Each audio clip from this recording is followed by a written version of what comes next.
Tu palabra dice que es como el martillo, quebranta los corazones más duros, que puede doblegar aún el corazón más obstinado como el del apóstol Pablo.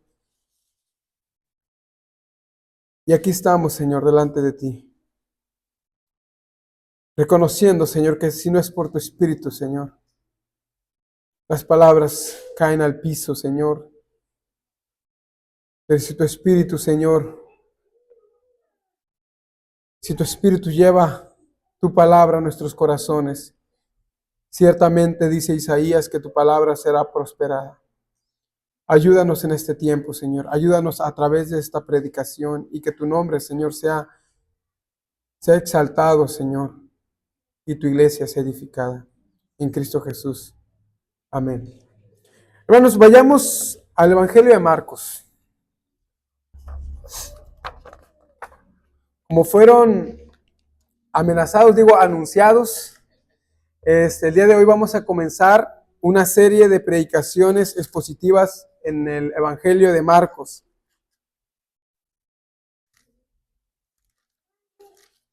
Mi intención el día de hoy, hermanos, es simplemente hacer una introducción a este libro.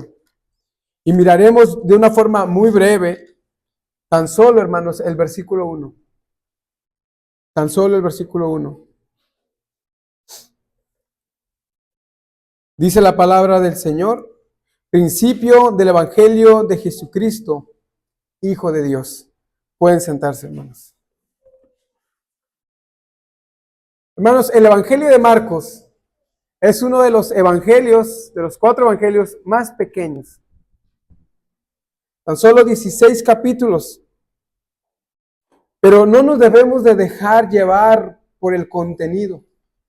Porque aunque un contenido pequeño pueda ser lo que tiene Marcos, ese contenido pequeño ante nuestros ojos tiene una riqueza teológica y un enfoque muy especial en la persona de Cristo que los otros evangelios no tienen. O mejor dicho, que los otros evangelios toman otro enfoque en la persona de Cristo. Y esto lo vamos a ver en diferentes capítulos a través de este libro, en mirar cómo Marcos está interesado más en las acciones de Cristo que en sus palabras. Ahora, hermanos, vayamos a conocer un poquito acerca del autor de este libro. Y como ustedes han de saber, hermanos, cuando usted va a las Escrituras, hay algunas cartas que son muy fáciles de saber quién es el autor, quién las escribió. Y esto es así, hermanos, porque el mismo escritor lo dice. Por ejemplo, pensemos en las cartas del apóstol Pablo, donde él se introduce presentándose a sí mismo, presentando a quienes están presentes con él, presentando a quienes están ayudando a redactar la carta. Entonces no es complicado llegar a la conclusión, de que es el apóstol Pablo quien está escribiendo esas cartas, pero hay otros libros, hermanos, como es el Evangelio de Marcos, donde no se habla de su autoría. Entonces, en esos casos es necesario llegar a una examinación más detallada para saber quién es el autor. Ahora, el autor mayormente recibido por la Iglesia Ortodoxa de este evangelio es Marcos. Ahora la pregunta, hermanos, es ¿quién es Marcos? ¿Quién es Marcos?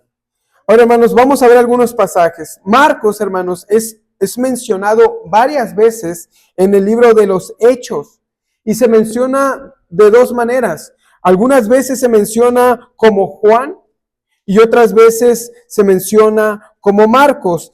Y esto, hermano, porque su nombre judío era Juan y su nombre griego era Marcos. Y usted lo va a encontrar, por ejemplo, en Hechos capítulo 12, vayamos ahí.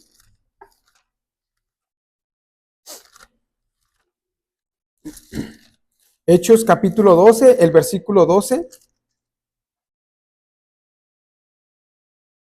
Vea lo que dice, y habiendo considerado esto, llegó a casa de María, la madre de Juan, el que tenía por sobrenombre Marcos.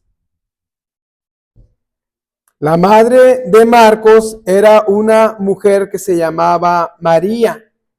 Y esta mujer, hermanos, al parecer era adinerada. Vean lo que dice la última parte del versículo, donde muchos estaban reunidos orando. Es decir, María tenía una casa bastante amplia,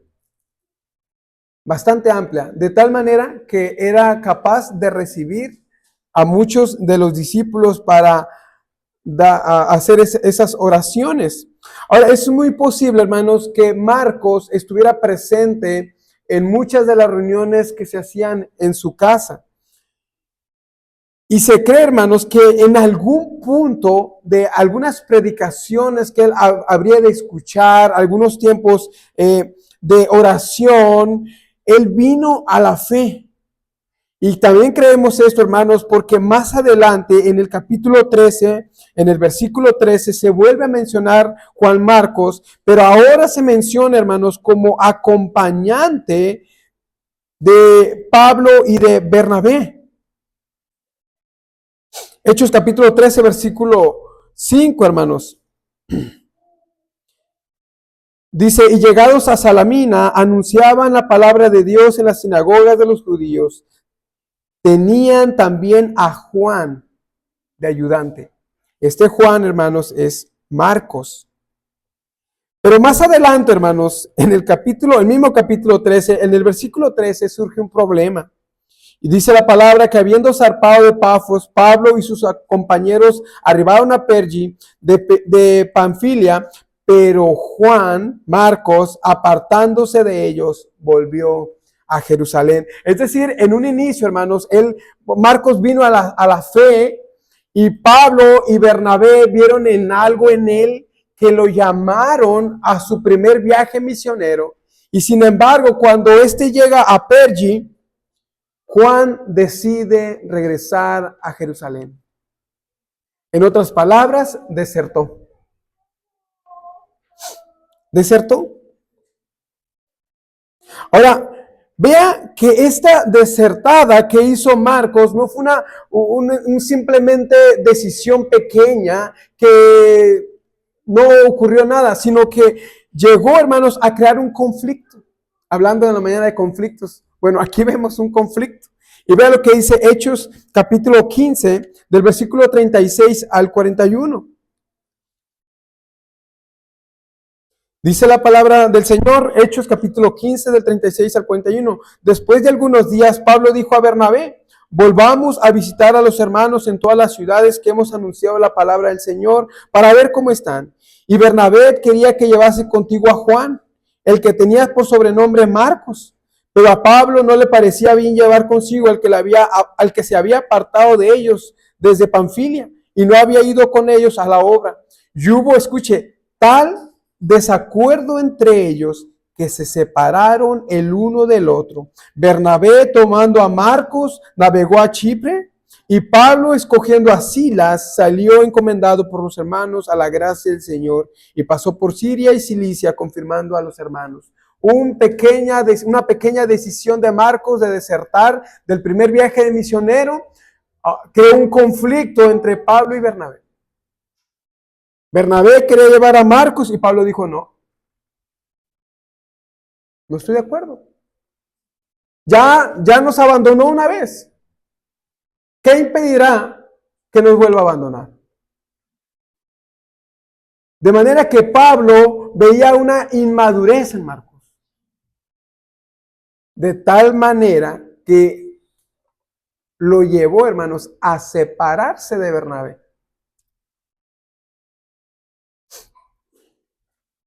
Ahora piensa, hermanos, si eso está pasando con hombres maduros como Pablo y Bernabé, ¿qué se espera de usted y de mí en una iglesia local?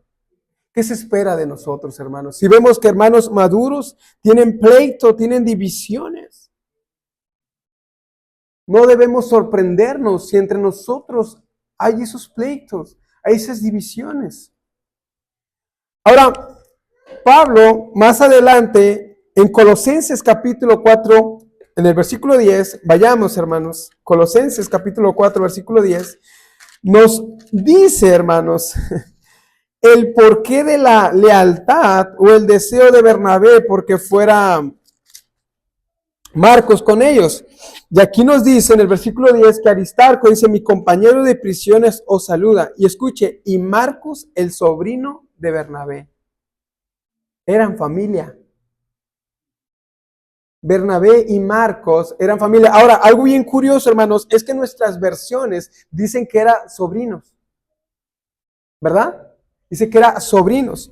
Pero realmente, hermanos, es un error de traducción. Porque la palabra que se utiliza aquí, hermanos, es una que se denota para primos. Ellos eran primos.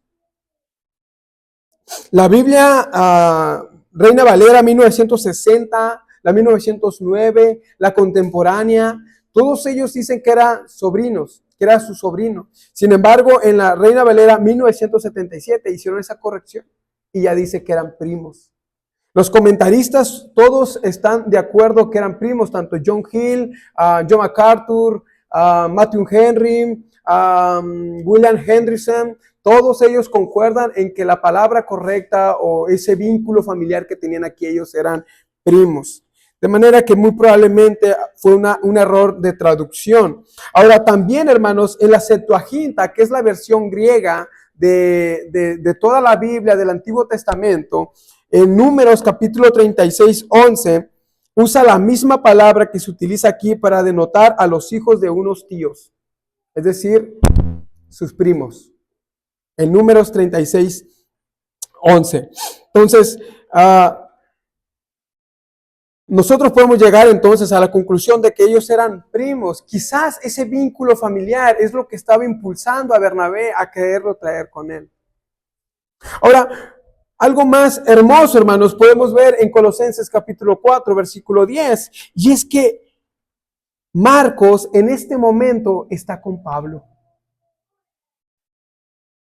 Marcos en este momento estaba con Pablo. Cuando él estaba escribiendo la carta, Marcos estaba con Pablo. Y eso, hermanos, nos habla de reconciliación. Ellos habían logrado superar esa división, ese conflicto que en algún momento ellos habían tenido. De manera que nosotros podemos decir que la madurez no se calibra en tu capacidad de no tener conflictos, sino de superarlos. De saber cuándo es el tiempo de soportar el agravio. Cuándo es el tiempo de escuchar y decir, sabes que sí me dolió, pero te perdono. De otorgar tus derechos, el reclamo. Como diría un hermano, de perdonar por implicación. Yo no necesito que tú me pidas perdón, yo solo te otorgo el perdón. Hermanos, es así como logramos resolver el conflicto. Si nosotros nos esperamos a que la otra persona se dé cuenta, quizás tardemos meses. Si nos esperamos a que la otra persona se acerque, quizás nunca llegue. Pero eso hablaría de inmadurez de esa persona. Pero el hecho de que tú no te acerques a resolver los conflictos habla de tu madurez. Y el Señor no nos está hablando para que nosotros observemos qué hacen o no hacen las otras personas. El Señor nos está diciendo, ¿qué vas a hacer tú? Yo no sé si Pablo o fue Marcos el que dio el primer paso. Lo que sabemos es que uno de los dio el paso. Y Dios espera que tú no pienses que el otro tiene que dar el paso. Dios espera que pienses, yo tengo que dar el primer paso.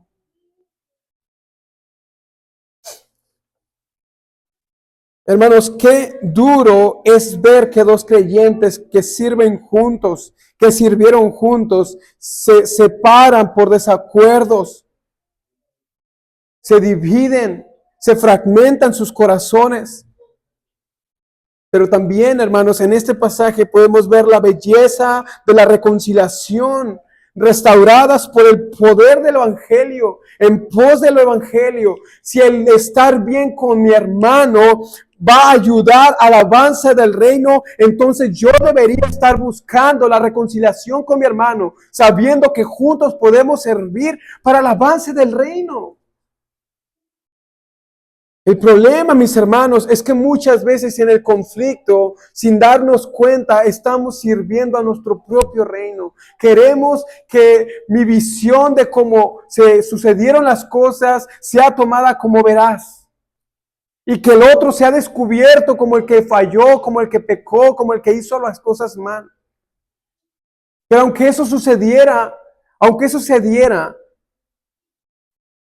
eso no avanza para el reino. Esa es la reconciliación. Esa es la unidad. Lo que ayuda a que el reino de Dios avance.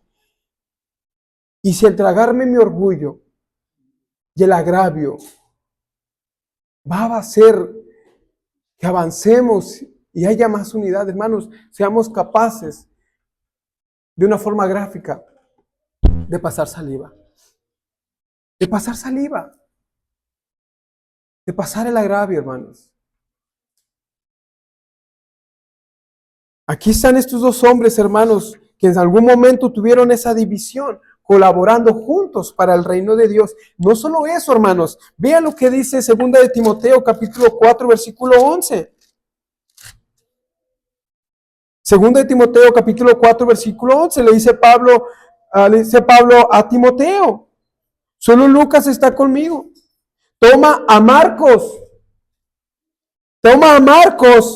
y tráele contigo, porque me es útil para el ministerio. Hermanos, no se lo quiso llevar. Pero aquí vemos a un Marcos más maduro quizás. Y vemos a un Pablo más maduro diciendo, hey, ¿te acuerdas? Yo no quería que él fuera. Ahora yo creo que él tiene que venir conmigo. Él me es útil. Él me es de ayuda. Hermanos, ¿qué ejemplo de poder restaurador del Evangelio podemos ver en Marcos? Un hombre que desertó, un hombre que fue cobarde ante las implicaciones y peligros del ministerio, pero que ahora Pablo dice, hey, ese hombre yo lo necesito. Es útil. Es útil. Hermanos, que nosotros hayamos sido cobardes una vez no significa que debamos permanecer ahí. Que hoy tú y yo seamos inmaduros no significa que el día de mañana tienes que permanecer ahí. Marcos es un ejemplo del poder restaurador del Evangelio y de la forma en la que el Evangelio puede llevarnos a madurarnos, a cambiarnos, a ser transformados. Y cómo Dios puede usar a personas como Marcos y como tú y como yo, llenas de temor, de cobardía, y usarlos como hombres poderosos, con palabras poderosas, y usarlos para su reino. Hermanos, lo importante aquí es que seamos capaces de dejarnos moldear por el Señor. No resistamos al Señor. No resistamos cuando Él nos está llamando a hacer algo. No resistamos al avanzar, el hablar, el ser usados por el Señor, el pensar en qué dirán, el pensar algo más. No, hermanos, déjate usar por el Señor. Déjate moldear por el Señor. Ahora, hermanos, consideremos que Marcos no era uno de los apóstoles del Señor. Tampoco, hermanos, se tiene la certeza de que Marcos haya sido uno de los 70 que él comisionó para predicar el Evangelio. Y tampoco, hermanos, se sabe si él realmente seguía a Cristo desde antes de los hechos cuando se menciona. Entonces, hermanos, si sabemos que no era un apóstol, si no estamos seguros que él lo siguió, si no estamos seguros que él pertenecía a los 70 comisionados, preguntémonos, hermanos, ¿cómo es posible que Marcos pudo haber escrito un evangelio?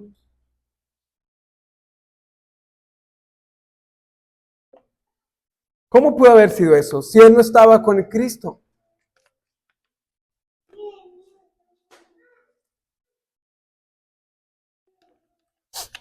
Bueno, hermanos, la respuesta la tenemos en la íntima relación que tuvo con el apóstol Pedro.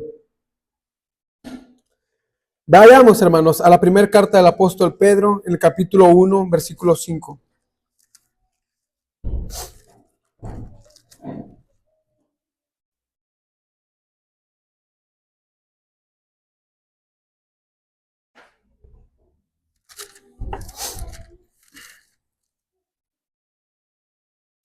Dice la palabra del Señor, Él se está despidiendo y dice, la iglesia que está en Babilonia, elegida juntamente con vosotros, escuche, y Marcos, mi hijo, os saluda.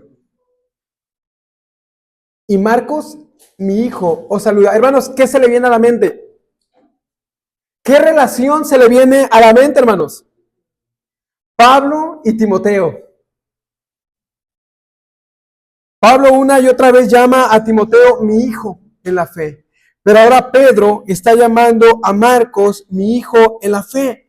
Eso, hermanos, nos llama a considerar a Marcos como un discípulo directo del apóstol Pedro, tal como Timoteo lo fue para Pablo. William Hendrickson, en su comentario, dice, no nos indica el término mismo, mi hijo, que en la instrucción y supervisión paternales de Pedro venían desde hace mucho tiempo. Es decir, que cuando escribe Pedro esta carta, no se esperaría que Marcos tuviera una relación con Pedro de 2 meses, 3 meses, sino quizás hasta de años. Tal como la relación del apóstol Pablo con Timoteo. Había una relación cercana entre Marcos y Pedro. Y como menciona también Everett Harrison, dice, la esperanza de Pedro es que Marcos llevara la obra adelante, tal como era la esperanza de Pablo con Timoteo. La segunda carta del apóstol Pablo a Timoteo tiene un énfasis en la lucha que Timoteo le espera por delante, y el énfasis es en que él cumpla ese ministerio que Dios le ha dado. En otras palabras, él le dice, mira, yo ya estoy presto para ir a la muerte. Ya me espera la corona de la vida, pero tú continúa, cumple tu ministerio. Y parece, hermanos, que este es el mismo sentido que tenía el apóstol Pedro por Marcos, de que él pudiera seguir adelante con la obra que Dios le había dado. Parece ser, hermanos, por estas palabras que Pedro invirtió bastante tiempo en Marcos, de tal manera que aunque no estuvo presente en la vida y la muerte de nuestro Señor Jesucristo, lo dejó totalmente capacitado para escribir como si nunca se hubiese apartado de sus pies.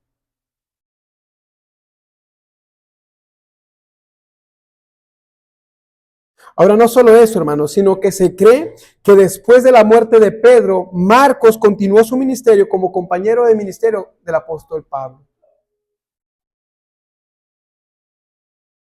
De esta forma, hermanos, Marcos tenía un conocimiento de primera mano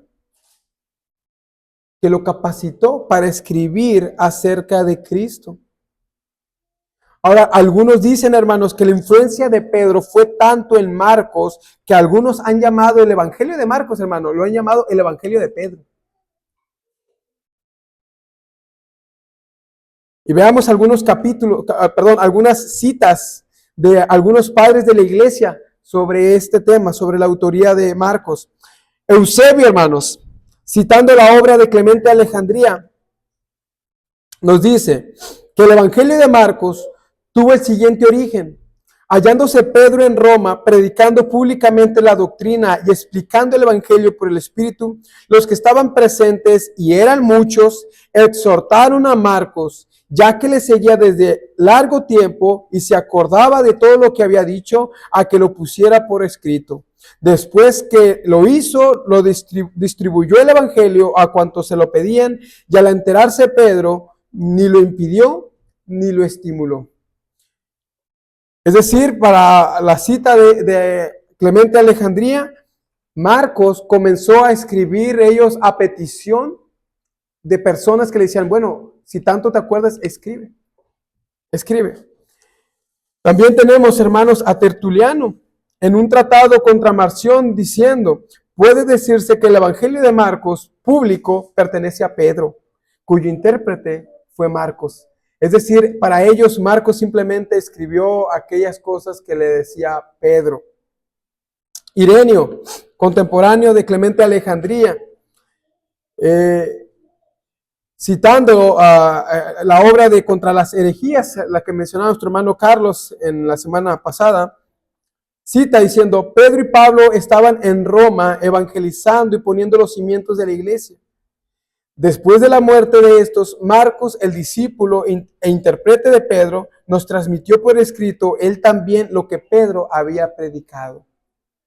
Y por último, hermanos, Papias, discípulo de Juan. Este hombre nació entre el año 50 y 60 después de Cristo. Y escribió: Marcos, intérprete que fue de Pedro, puso cuidadosamente por escrito, aunque no con orden, cuanto recordaba de lo que el Señor le había hecho, porque él no había oído al Señor, ni lo había seguido, sino, como dije, a Pedro más tarde, el cual impartía sus enseñanzas según las necesidades de sus oyentes, y como quien se hace una composición de sentencias del Señor, pero de suerte que Marcos en nada se equivocó, no hizo mal al escribir algunas cosas tal como las recordaba, y es que puso toda su preocupación en una sola cosa, no descuidar nada de cuanto había oído, ni engañar en ello lo más mínimo. Hermanos, todos estos padres de la iglesia, aunque difieren en algunos aspectos de cómo se llegó a escribir, todos están de acuerdo, hermanos, en la influencia que tuvo Pedro en Marcos para que él llegara a escribir. De manera que aunque él no fue, ahora sí, con ojos oculares, el ministerio de Cristo, se puede decir que tenía la información necesaria para ser capacitado, además de la inspiración del Espíritu de Dios, para llegar a escribir lo que escribió. De manera, hermanos, que a través de los pasajes que vimos en las Escrituras, encontramos algo de luz, de cómo pudo Marcos escribir acerca de este evangelio. Y aún también nos confirma la tradición, la autoría de Marcos. Y tal como lo menciona, hermanos, también William Hendrickson, Marcos no fue un hombre intachable. Es un hombre del estilo de Pedro, que supo lo que era negar a Cristo, que supo lo que era ser desleal. Pero también, dice Hendrickson, experimentó la poderosa gracia de Dios a través de su restauración. Oh, hermanos, qué belleza hay en el Evangelio.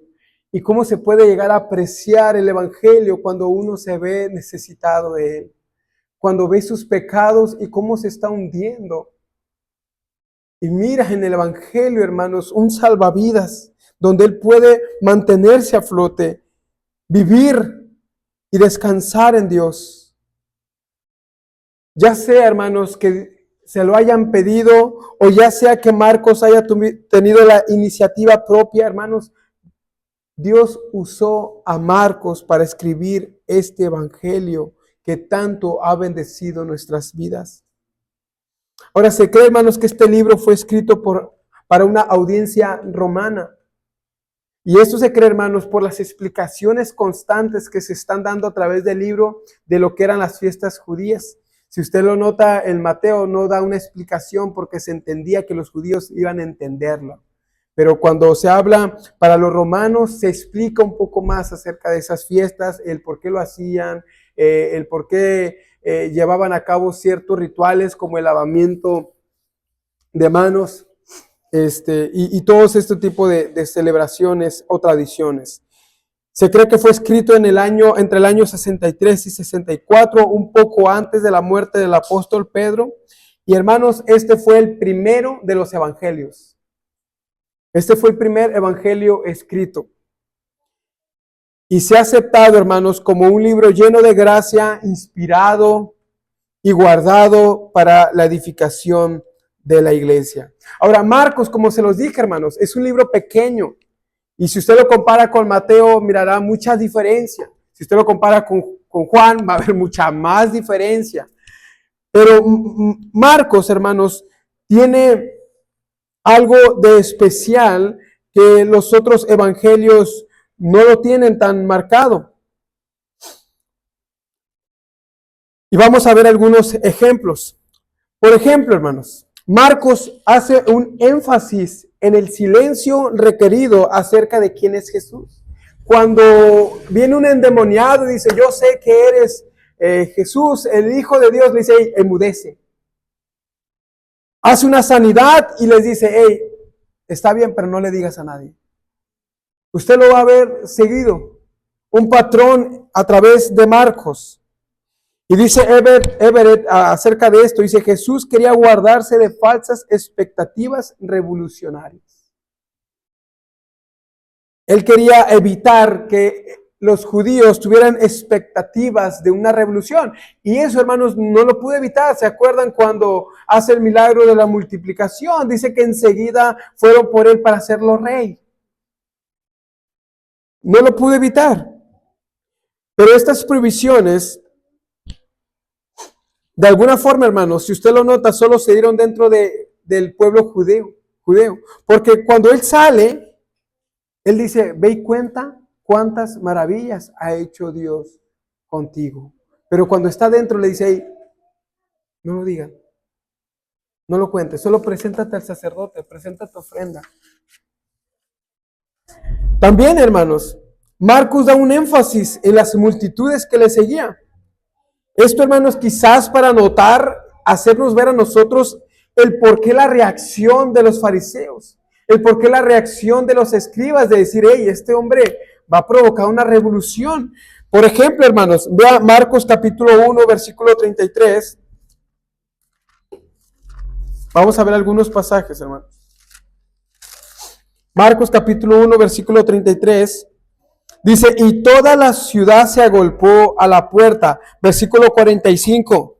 Pero oído él, comenzó a publicarlo mucho y a divulgar el hecho, de manera que Jesús ya no podía entrar abiertamente en la ciudad, sino que se quedaba fuera en los lugares desiertos y venían a él de todas partes. Vaya al capítulo 2, en el versículo 2. E inmediatamente se juntaron muchos.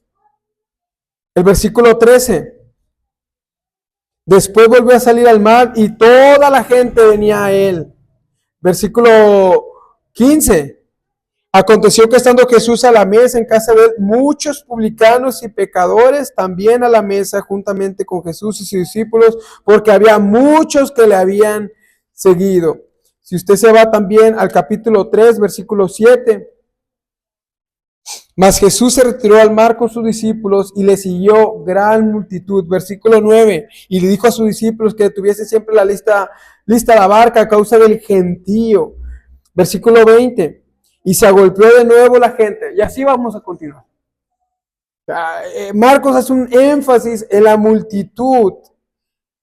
En la multitud que Jesús jalaba. La multitud que seguía el ministerio de Cristo. Y eso, hermanos, para los fariseos era muy peligroso. Ellos veían en Cristo un rival. También, hermanos, este evangelio, hermanos, es llamado el evangelio de la acción. Y esto, hermanos, es porque Marcos no le dedica tiempo a hablar de temas que otros evangelios sí hablaron. Por ejemplo, en Marcos no vamos a hablar acerca del nacimiento de Cristo. No se menciona. Para Mateo eso es importante porque su audiencia es judía. Y los judíos debían entender que Cristo es el cumplimiento, el Mesías que se había prometido en Isaías. Un niño nos es nacido, un hijo nos es dado. Entonces, el enfoque de Mateo es demostrarle a los judíos que Jesús es el Mesías. Pero no es el enfoque de los romanos, para los romanos de Marcos. Para Marcos, él tiene otro enfoque. Tampoco se va a hablar de esos sucesos antes de su nacimiento, como lo hace Lucas, cuando habla acerca del nacimiento de Juan el Bautista. Incluso la tentación y el bautismo, hermanos, aunque se menciona, es muy breve. Es muy breve. Mateo le dedica varios versículos para hablar acerca de su tentación, de cómo fue ese diálogo con el Satanás, ¿Cuáles fueron esas tentaciones? Marcos solo te dice, fue tentado. El bautismo de la misma manera es rápido. Y esto solamente es visto para preparativos. Lo que Marcos está haciendo es, mira, sucedió esto, él fue tentado, fue bautizado y a predicar el evangelio. A Marcos está interesado en hablar de las obras de Cristo. Él está interesado en hablar de su ministerio. Por eso, hermanos, usted no va a encontrar los grandes discursos que encontramos en Mateo, por ejemplo, en el capítulo 5, las bienaventuranzas, ese sermón del monte, usted no lo va a encontrar en Marcos. Porque Marcos está preocupado por mostrar las obras de Cristo más que sus discursos. De hecho, uno de sus discursos más largos los encontramos en Marcos capítulo 13, que es cuando habla de acerca del fin de las cosas. Y aún con eso, hermanos, es breve. Es breve comparado con Mateo.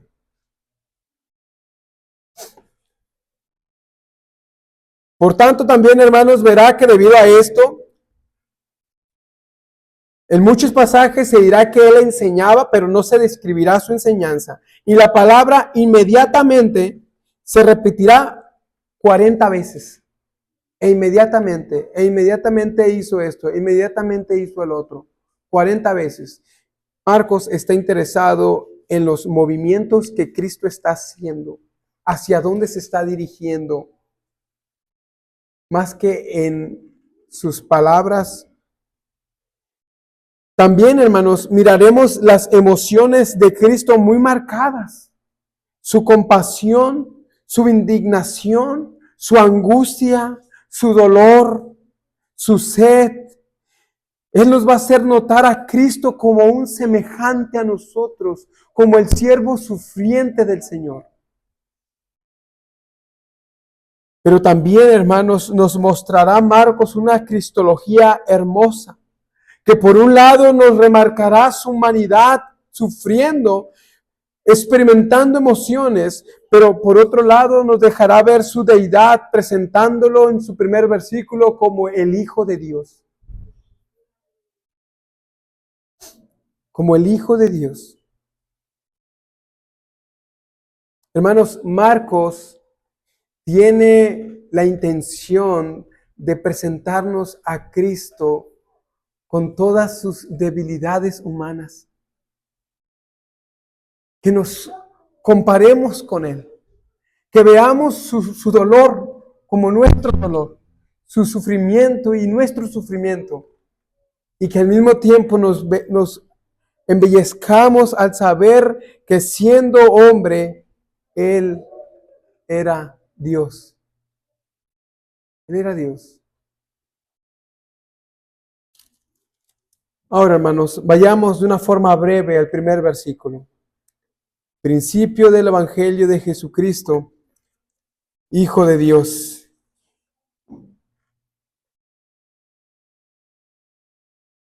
Hermanos, lo primero que vemos en este versículo es como un adelanto de lo que el libro habla. Es como un adelanto, esas le llaman spoilers, ¿no? Cuando dan algo que va a suceder en una película y se adelanta algo, ¿no? O un tráiler, ¿no? De lo que va a ver la película. Bueno, precisamente ese es el versículo, hermanos. Este es el Evangelio de Jesucristo. Voy a narrar acerca del Evangelio de Jesucristo. Es una especie de índice. ¿Ves los libros? Abres las primeras páginas y ves un listado de los temas que se van a tocar.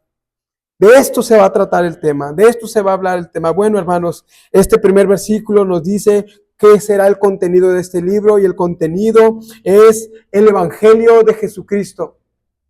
El Evangelio de Jesucristo. Y la palabra, hermanos, griega para evangelio es evangelión.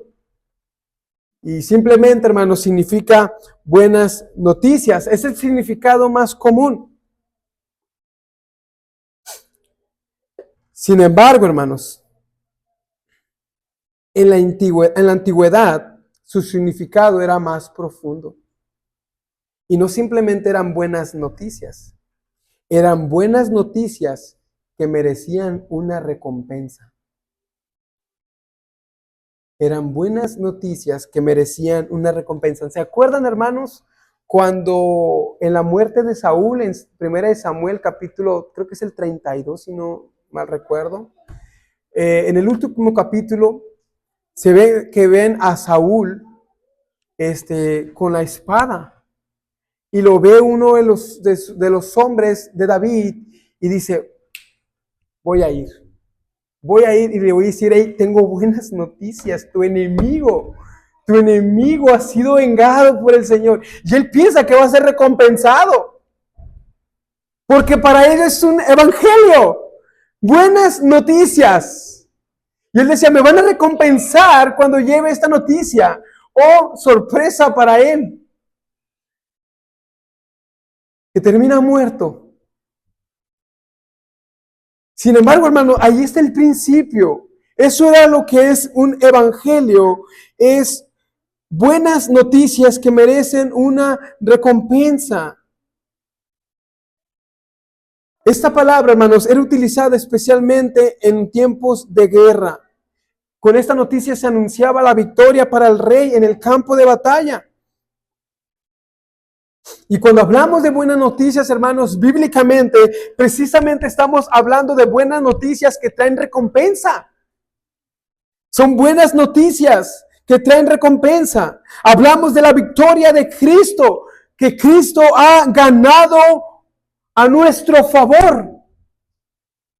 Hay un botín que Cristo ha conquistado a nuestro favor para todo aquel que confía en Él.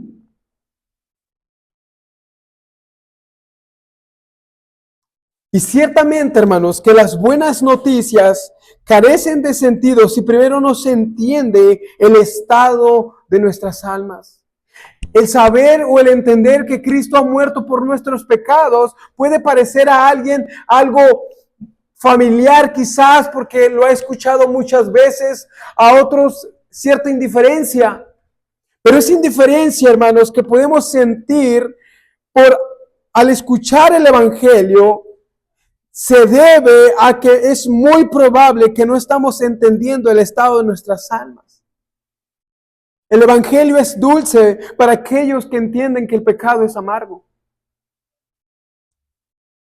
Pero si para ti el pecado es dulce, quizás el Evangelio es el amargo.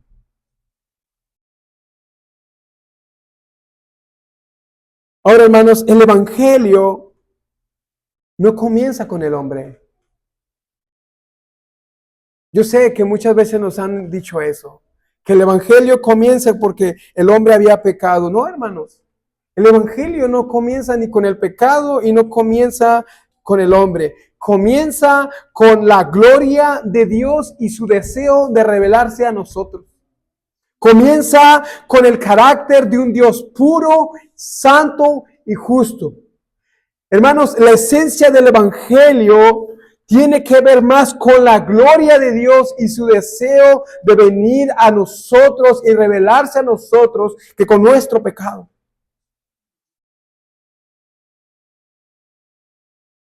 Sí, hermanos, el Evangelio nos revela la forma provista por Dios para el problema del hombre, pero no es su punto principal. Su punto principal, hermanos, es la gloria de Dios. Eso lo dice Pablo en el capítulo 1 de Efesios. Cuando él habla de la predestinación, dice que nos predestinó para la gloria de su gracia. Para la gloria de su gracia. Hermanos, en el Evangelio encontramos la provisión de un mediador por el cual podemos llegar a contemplar a Dios. Cristo es ese mediador. Su vida santa, su muerte, su resurrección, su ascensión, son obras hechas a nuestro favor para presentarnos delante de Dios en el nombre de Cristo como seres perdonados y limpiados. Oh, mis hermanos, que todos aquí hoy podamos tener la certeza de que hemos confiado en Cristo. Y te pregunto, ¿has confiado en Cristo? ¿Has confiado en Cristo? ¿Has puesto toda tu dependencia en Cristo? ¿Conoces este evangelio? No estoy preguntando si lo has escuchado. Te estoy preguntando que si lo conoces. Porque conocer y escuchar son dos cosas muy diferentes. El Señor conoce a los que son suyos, pero también conoce a todos los demás. Pero Pablo no está diciendo, Señor conoce a cada persona. Él dice, conoce el Señor a los que son suyos. Y te pregunto, ¿conoces el evangelio? ¿Sabes lo que es descansar de tus cargas y tus culpas y ponerlos en Cristo Jesús? Hermanos, yo espero, hermanos, que este evangelio de Marcos, si no es así, pueda llevarte a llegar ahí. Que puedas conocer este bendito evangelio que se nos ha presentado. Porque por la fe el justo vivirá. No por nuestros esfuerzos, no por nuestras obras, sino por nuestra confianza en el Hijo de Dios. Marcos comienza, hermanos, presentando el tratado general. Este es el evangelio de Jesucristo. Ahora, algo que también notamos en este versículo, hermanos, es que este evangelio no es el evangelio de Marcos. Aquí no nos dice que es el evangelio de Marcos. Aquí nos dice que es el evangelio de Jesucristo, Hijo de Dios. De manera, hermanos, que la intención de Marcos no es hacer un tratado para exaltarse a sí mismo. Él no quiere un protagonismo. De hecho, hermanos, curiosamente, él no se menciona. Él no se menciona. Hay una especulación que se menciona, pero no se sabe si certezamente era él. Es cuando arrestan a Cristo. Y se habla de un joven que estaba viéndolo desde lejos y que al quererlo arrestar, le es quitada la sábana y corre desnudo. Muchos comentaristas dicen, está hablando de Marcos. Él es. No se sabe con certeza. Pero aunque así lo fuera, hermanos, no tiene un protagonismo. Es como un acto escondido de entre los 16 libros, aislado de Marcos, donde parece ser que aparece. Parece ser que aparece. No estamos seguros. Pero el punto, hermanos, principal es que Marcos no busca exaltarse a sí mismo. Él no busca ser el galán de la película, el autor principal de la película. No, ese papel ya está ocupado y es Cristo, hermanos. Es Cristo. Se trata del evangelio de Cristo, se trata de Él, no de nosotros. Es a Cristo a quien se le dio la tarea. Y esta tarea, ese trabajo está descrito a través del evangelio de Marcos. También, hermanos, notamos en este versículo que Cristo es llamado el Hijo de Dios. Y este término, hermanos, es una consideración a la divinidad de Cristo. Nos llama a verlos, aunque Él tomó forma de hombre, no mirarlo como un simple hombre, porque Él era más que un hombre. Y era el Hijo de Dios. No solo fue un profeta, Él es llamado el Hijo de Dios.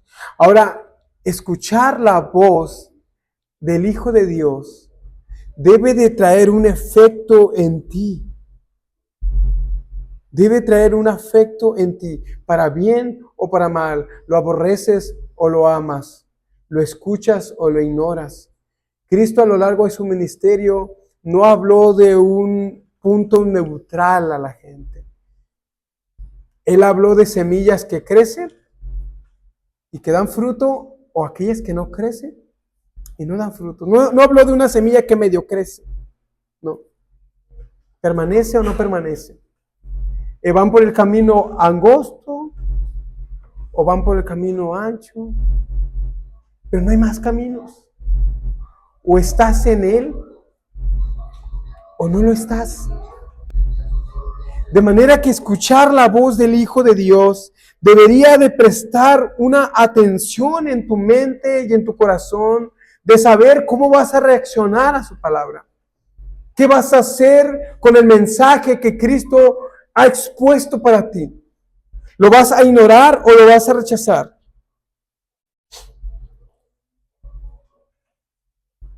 Vea la comparación que John Hill hace con Marcos y Mateo. Y él dice, Mateo comenzó su evangelio con la humanidad, Marcos con la divinidad de Cristo. Uno lo llama hijo de David, otro le llama hijo de Dios, ambos verdaderos. Cristo es hijo de David según su naturaleza humana, hijo de Dios según su naturaleza divina. Así se da testimonio de la verdad de ambas naturalezas, que ambas naturalezas están en una persona. Que tú escuches que Él es el hijo de David no debería diluir su divinidad. Y que tú escuches que hable acerca del Hijo de Dios no debería diluir su humanidad. Él es ambas. Es una persona con dos naturalezas, no dos personas. Ya hablaremos de eso. Dos naturalezas en una sola persona. El Rey de Reyes se hizo hombre. Dice Juan, habitó entre nosotros. Y a lo suyo vino y dice que los suyos no le recibieron, mas a todos los que le recibieron les dio potestad de ser hechos hijos de Dios. Hermanos, ¿cómo llegaron a ser hijos de Dios sino abrazando este evangelio? Quizás algunos de nosotros estamos ignorantes a este evangelio. El llamado de Dios de hoy es que lo conozcas, que lo estudies, que lo aprendas, que lo consideres. Oh, el evangelio, hermanos, el evangelio jamás se termina de conocer. Aquellos que dicen que lo han conocido, aquellos que creen que no tienen nada más que aprender, se sorprenderán de lo poco y de lo ignorante que pueden llegar a ser de él. Decía un hermano que el evangelio puede ser tan sencillo como para que cualquiera lo pueda comprender, pero es tan profundo que aún los doctores de la ley se hallan inmersos en él sin llegar a su profundidad. Ellos pueden entretenerse por una eternidad conociéndolo. Y este evangelio, hermanos, jamás se termina de necesitar. Me acuerdo cuando yo empecé a conocer del Señor, que decía como, el evangelio es para los que no conocen al Señor. Entonces yo ya estoy como en otro escalón, como yo ya necesito, le llamaban a aquellos tiempos doctrina sólida. Y uno pensaba que había como esa especie de graduación del evangelio, donde no, ya el evangelio eso ya lo superé y como ya sigo al siguiente nivel. No, hermanos, eso no existe. El evangelio, hermanos, todos los días lo debemos recordar. Decía Martín Lutero, todos los días debemos recordar el evangelio porque todos los días lo olvidamos. El evangelio, hermanos, es nuestra necesidad, es nuestro consuelo, es nuestro recuerdo de lo que Cristo ha hecho por nosotros. Cuando tú olvidas el evangelio, cuando tú dejas de estudiar el evangelio, estás olvidando lo que Cristo ha hecho por ti, lo que Cristo ha hecho por nosotros. Por último, hermanos, el evangelio, hermanos, no es una idea. El evangelio no es un extracto de doctrinas bien formuladas, adecuadas, que se explican y llevan coherencia o razón. No, hermanos, el evangelio no es una idea. El evangelio es una persona. Y rechazar el evangelio es rechazar a Cristo. Rechazar el evangelio es rechazar a Cristo. Ignorarlo es ignorar a Cristo. Estudiarlo es estudiar a Cristo.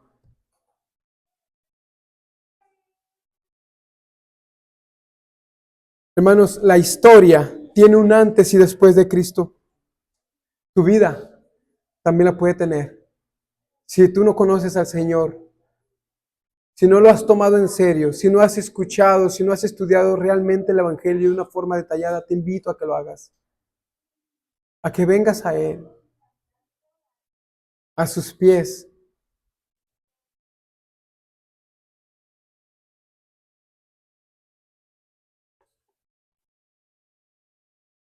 Que vengas hacia Él, a conocerle.